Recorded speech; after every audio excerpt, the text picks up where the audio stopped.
Bom, então hoje nós tivemos 6 lotes em leilão, né, representando 3,3 bilhões, tá? A maioria das vencedoras foram empresas da Bolsa de Valores, quase todas.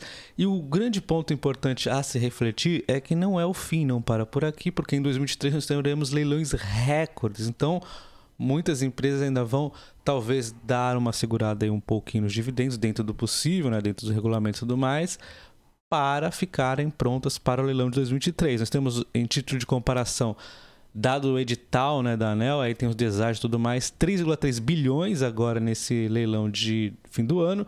No ano que vem nós estamos no meio do ano 16 bilhões, tá? Então é muito maior. E nós temos outro também que deve ser uma porrada lá no fim do ano. Então são 2 leilões muito fortes, né, em 2023. Então a saga continua dos leilões de transmissão, então as empresas estão muito atentas a isso. Mas antes da gente falar das vencedoras do leilão de transmissão, nós vamos falar como funciona o sistema de transmissão, tá? Depois eu também vou falar como é que é dado os valores aí, mais ou menos, né? E depois a gente fala aí das vencedoras, tá? Bom, então o sistema de transmissão é simples. Ele chega aqui, temos a geradora de energia, aí temos a Áurea, a Engie, né? Esse Brasil, várias empresas aí gerando energia via hidrelétricas e outras fontes. E essa energia ela precisa ser entregue para o consumidor final, né? Então a indústria, o comércio, a gente aqui, residência, né? E aí nós temos o sistema de transmissão, e o mais famoso dentro do sistema de transmissão é exatamente as linhas, né?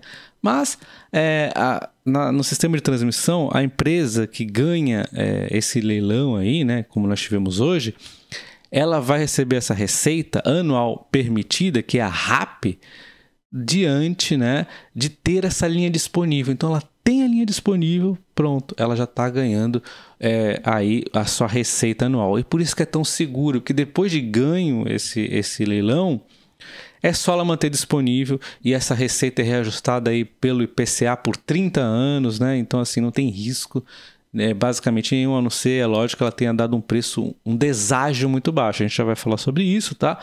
Mas então, nós temos aqui essas linhas de transmissão e elas têm uma particularidade. Só que o que você precisa entender é as particularidades que tivemos ao longo dos anos nesses leilões de transmissão, dando algumas empresas diferenças, né? Então nós temos aqui, por exemplo, esse leilão de hoje é após 2006, então nós estamos na realidade de RAP corrigida pelo IPCA, então novos leilões não são IGPM, e nós temos contratos de 30 anos, né, com 3 revisões tarifárias e mais alguns reforços e melhorias aí a cada 5 anos, que podem ou não acontecer, né? Então, essa aqui é a realidade de 2006 em diante, e aí nós temos todas as vencedoras desde então ganhando bastante leilão, por exemplo, a Taesa, a própria Transmissão Paulista, várias empresas aí, né?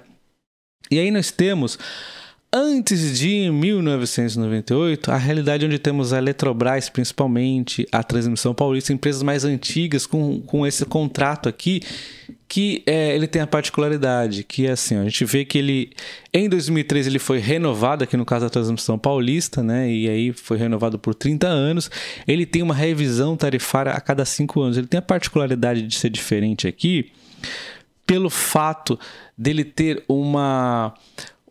muitas reforços e melhorias a serem feitos, porque são contratos, são linhas antigas, né? Então são 30 anos aí que foram renovados, mas eles já estavam lá rodando, então tem uma série de melhorias para fazer, e essas melhorias aqui é um diferencial para a Transmissão Paulista, que ela não precisa ir para disputa aí contra as concorrentes para dar o preço e nada de deságio, nada.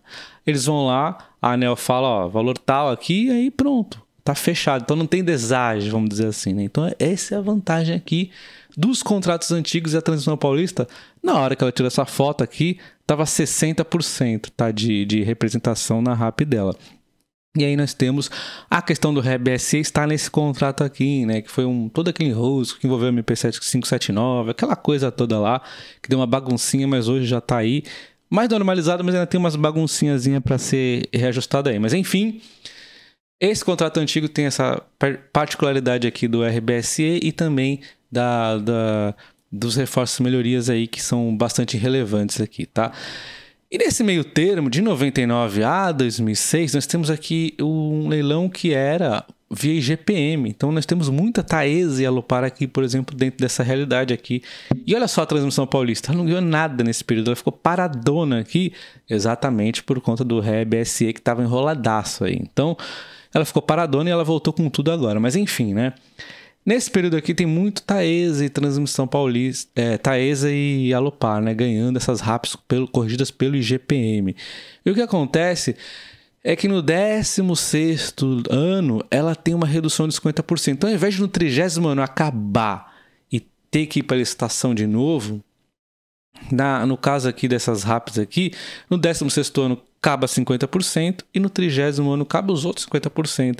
Então, quando a gente pensa assim, puxa, em 2030 nós teremos a perda aí total de várias RAPs da Taesa.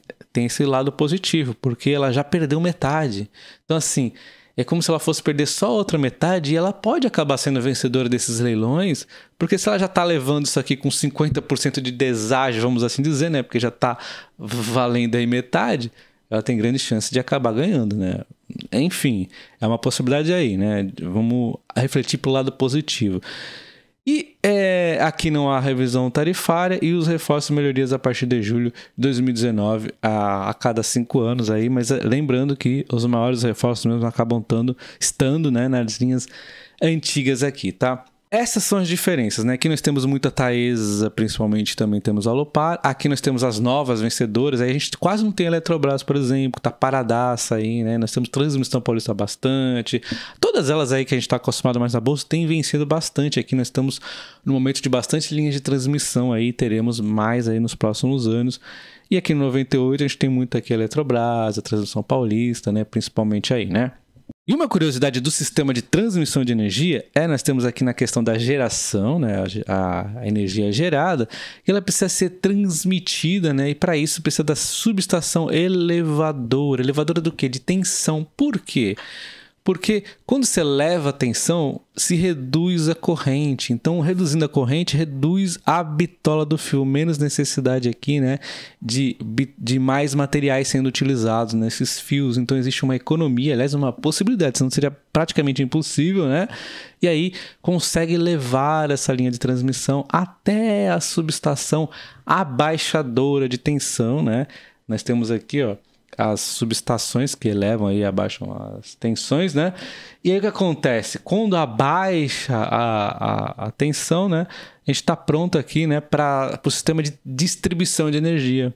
Aí a gente tem lá a CPFL Energia, a Light, né? Enfim, a Energias do Brasil, a Copel, as empresas de distribuição de energia que vão e levam energia para casa, para residência. Elas abaixam aí conforme a necessidade, conforme a região, né? Por exemplo, aqui onde eu vivo é 220, pode ser que na sua seja 110, então são tensões muito mais baixas do que as que são aqui elevadas, né? Subestação elevadora. Isso aqui é uma curiosidade, mas que também é uma certa obrigação aí das empresas fazerem, né?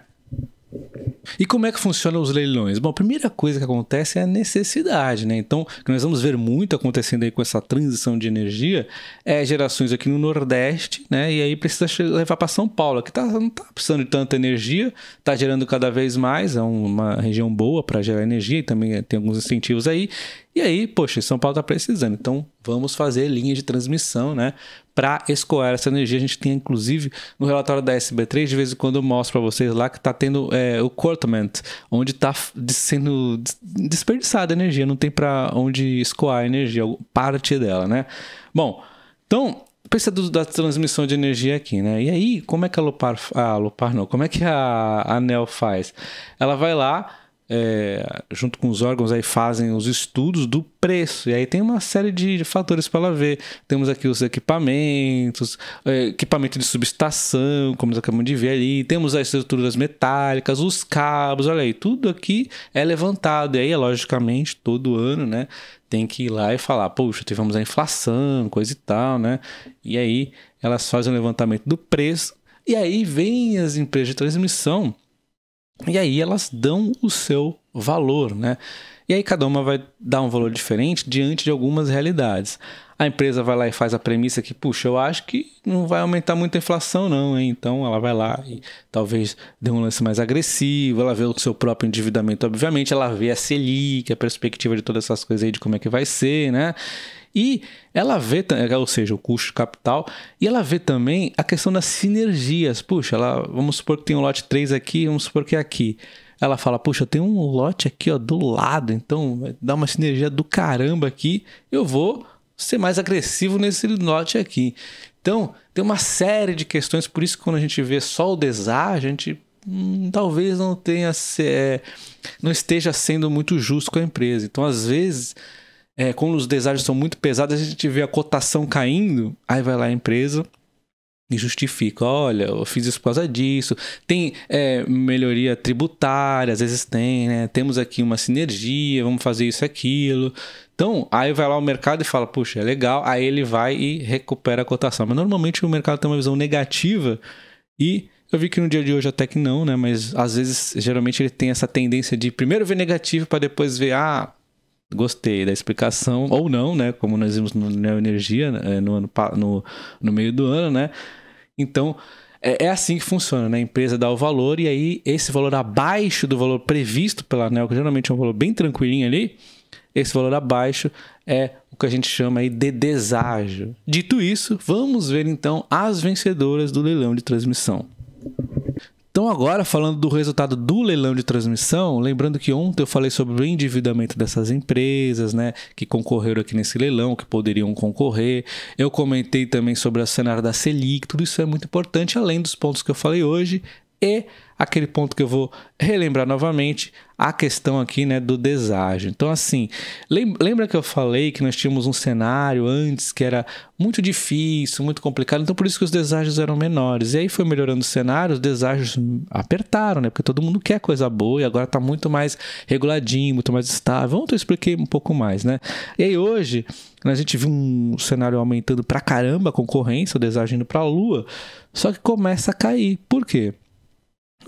Continua muito vantajoso concorrer nos leilões de transmissão, assim como era antes. Só que agora o custo de capital, né, o endividamento aí está muito alto, muito caro, porque a Selic está nas alturas. Então, com isso, acaba sendo teoricamente um pouco bom, vamos assim dizer, né, para essas empresas de transmissão, porque as que forem vencedoras agora é que nem comprar o som dos canhões a gente, né? Então elas estão aqui investindo ao som dos canhões, mas depois elas tendem aí a colher um fruto um pouco melhor, já que elas estão conseguindo deságios um pouquinho melhores, embora ainda apertados. A gente está vendo uma redução, era 60, 55, 49, 46 e hoje nós tivemos também deságios menores, olha só. A gente tem aqui então a Taesa com o primeiro lote que ela venceu com deságio de 47,9, mas o segundo foi 34,2, então deságio médio de 39,3, abaixo daquela média lá que nós acabamos de ver. 243 milhões aqui e meio de RAP, né? Então isso aqui vai aumentar a receita dela significativamente, né? E aí ela vai receber aqui, vai ter a linha de transmissão no lote 3 aqui e o lote 5 aqui no sul. Então você vê que não tem sinergia entre eles, mas temos que ver o resultado da empresa, sinergias entre os lotes que a empresa já possui, né? E que é importante, vamos esperar a empresa explicar tudo que ela está planejando aí. Vocês devem ter entendido que é muito importante ver as sinergias, né? A questão tributária e tudo mais, né? E como que ela vai usar aqui. De repente pode impactar um pouco os dividendos. Inclusive eu vou deixar o card aqui em cima, onde eu explico um pouco mais o plano aí da Taesa e quanto que ela deve pagar de dividendos em 2023. É importante você ver se você gosta aí de ter um certo cenário de dividendos para a gente estar em mente, tá? Então, talvez sim a Taesa entre numa pegada aí de investimento, mas sem deixar de pagar bons dividendos. Vai lembrar o quê? Que a Taesa tem em 2030 aquele desafio de muitas perdas de RAP, então ela está acelerando um pouquinho os investimentos, sem grandes presses, que é final de 2030, mas é bom pegando antes, porque tem o período de construção das linhas, né? E na sequência nós temos então a CEMIG ganhando o lote 1, tá aqui o lote 1, né? Tem um deságio mais apertado, foram quase 17 milhões, 48% de deságio. Na sequência nós temos a Energias do Brasil ganhando o lote 2, né? O lote 2 é aqui. E aí nós temos 24,9 milhões, 45% de deságio. E para finalizar, nós temos aqui a Alupar e a Perfin 11, né? A Alupar, vocês conhecem, e a Perfin 11 é um fundo de participação FIPE, o fundo de energia.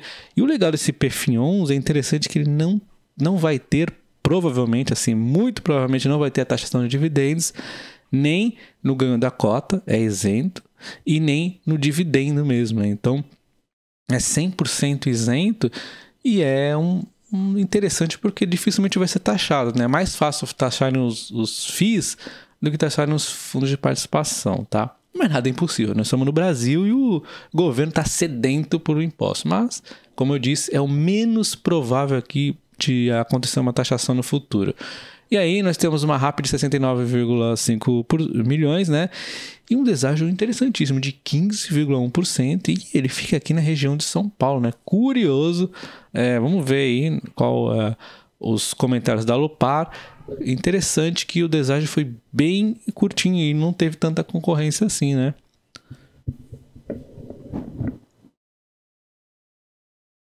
E o ponto curioso é a relação à Transmissão Paulista, que ela não teve uma participação muito ativa nos leilões, inclusive não venceu nenhum.